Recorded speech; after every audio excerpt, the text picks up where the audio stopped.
देखो 636 योग प्राप्त करने के लिए, यानी कि एस एन बराबर 636, ठीक है। ए बराबर दिया है तुम्हें 9, डी बराबर क्या हो जाएगा T2 माइनस T1, T2 कितना है 17, T1 कितना है 9, 17 में से 9 का कितना 8, डी बराबर 8। ये तीन चीज पता है। अब इसमें निकालना क्या है, एन निकालना है। क्या निकालना है, एन बराबर, क्योंकि कितने पद लें, तो एस एन का फॉर्मूला लगाओ। एस एन बराबर होता है एन बटे 2 bracket 2a plus N minus 1 into D bracket 1, ठीक है।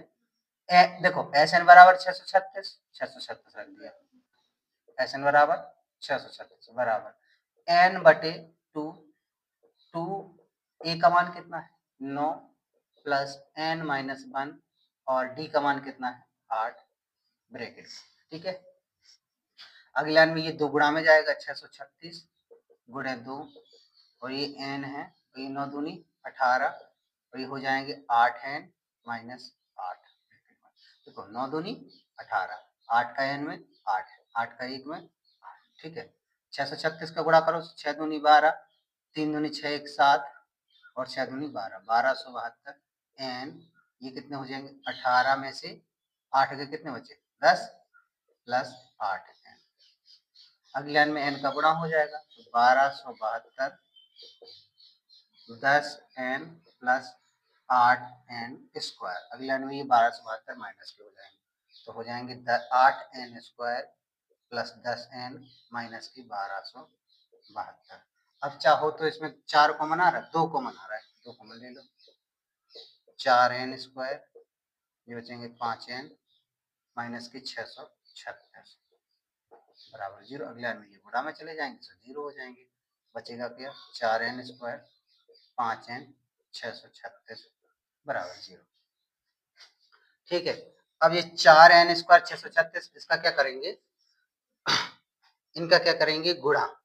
गुणा करने पे कितना होना चाहिए 636 गुणे 4 एन करो, 636 गुणे 4 करो तो कितना होगा 6 को 24 और 4 3 12 13 14, 4 6 को 24 25, 25 से वाले आना चाहिए गुणा करने पे और जोड़ने पे घटाने पे 5 आना चाहिए।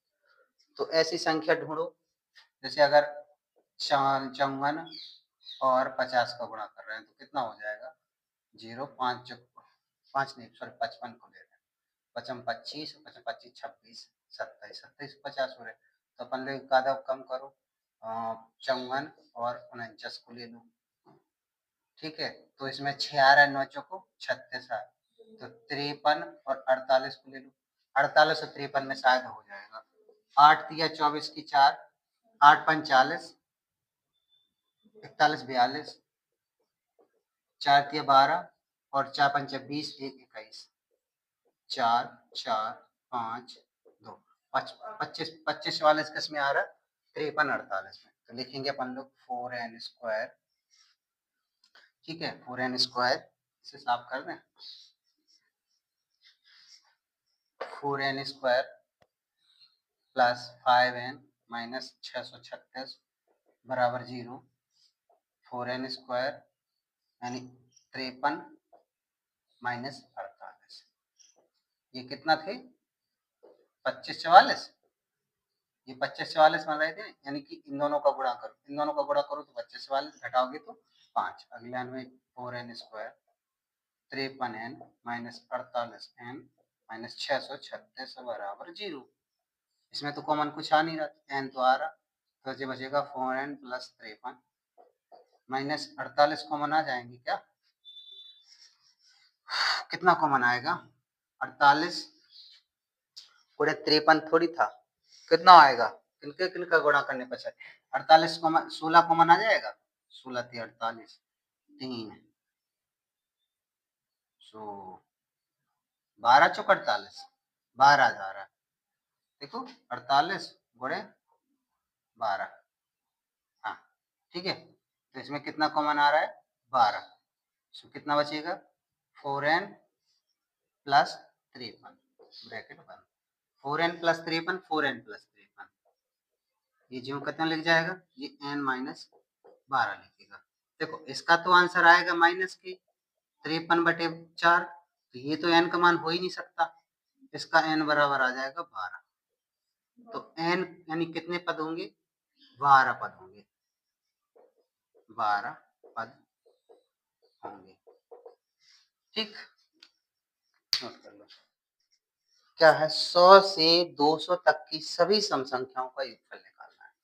यानी प्रश्न नंबर जो 12वां है, 100 से 200 तक की सभी, देखो इनके बीच की नहीं कहा है, 100 से 200 तक की सभी, इसका मतलब पहली संख्या 100 है, दूसरी विषम क्या हो, सम क्या होगी 102, तीसरी 104, ये सभी क्या होंगे? सम होंगी ना, सम की बात कही है 100 से 200 तक, कहिए ना, तो ये 100 सम है, 102 भी सम है, 104 भी सम है, डॉट डॉट डॉट 200 ये भी सम है। इससे अपन लोग क्या निकाल सकते हैं? ए का मान 100 हो जाएगा कि नहीं? बोलो, ए का मान 100 हो जाएगा, डी का मान क्या हो जाएगा? 2, 102 माइनस 100, डी बराबर T2 माइनस T1, और एल बराबर हो जाएगा 200। तीन चीजें पता चल गई हैं। फॉर्मूला लगा दो एन पदों का, एस एन बराबर क्या होता है? n/2 ए प्लस एल, होता है कि नहीं? एस एन बराबर एन का मान कितना है? अच्छा, इसके लिए अपन को पहले एन का मान भी निकालना पड़ेगा, ठीक है? इसके लिए क्या करना पड़ेगा? एन का मान, तो एल बराबर A plus N minus 1 into D. तो एल बराबर कितना है? 200, ए का मान है 100 प्लस एन माइनस 1 और डी का मान है 2। इससे अपन लोग क्या निकाल लेंगे? एल। 200 ये इस तरफ आएंगे, 100 बराबर एन माइनस 1 गुणन, ये हो जाएगा 100 माइनस 200 माइनस 100 यानी 100, एन माइनस 1 और गुणन 2। अगली लाइन में 100 बटे क्या हो जाएगा? 2, एन माइनस 1, ये कटेंगे, कितना आ जाएगा? 50, 50 एन माइनस 1, एन बराबर हो जाएगा 50 और 1 51, एन बराबर हो जाएगा 51। ठीक है, अब एन का मान रख दो इसमें, 51/2, ए का मान 100 प्लस एल का मान 200, ब्रैकेट बंद। 51/2, 100 और 200 300, 2 से काटो 100, 150 बार में कट जाएगा, कट जाएगा नहीं कट जाएगा? तो एस एन बराबर 51 गुणे 150, 15 एकम 15 इनकी 5, 15×75 76, 7650 एस एन बराबर।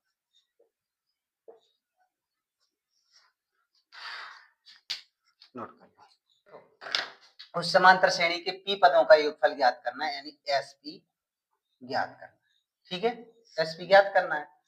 एनवा पद दिया है, एनवा पद क्या दिया है? 3n minus 1। अगर हम पहला पद निकालें इससे, प्रथम पद, तो n की बराबर 1 रखना पड़ेगा। ठीक है, n के बराबर 1 रखो, 3n माइनस 1, 3n की जगह 1 माइनस 1, 3 एकम 3 माइनस 1 यानी 2, e बराबर हो जाएगा। ठीक है, पहला पद 2 आ गया। अब देखना क्या निकालना है, निकालना तुम्हें एस पी निकालना है। तो एस एस एन बराबर होता है n/2 और a प्लस एल।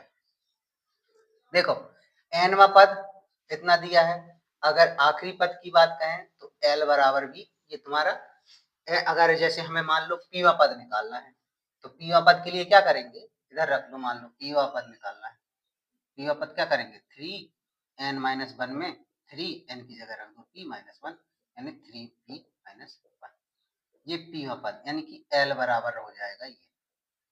ठीक है, अब रखो एस पी बराबर, एन की जगह कितना रखोगे?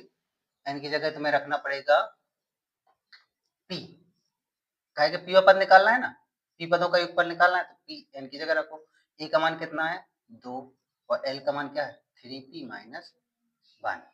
अगला ना p/2, 2 में से 1 गया, 1 बचेगा, 3p प्लस 1, ब्रैकेट बंद हो जाएगा, और अगली लाइन में गुणा कर दो चाहे से, तो हो जाएगा p और 3p प्लस 1/2 नीचे लिख दिया। ठीक है, एस पी बराबर आ गया, गुणा कर इतना ही।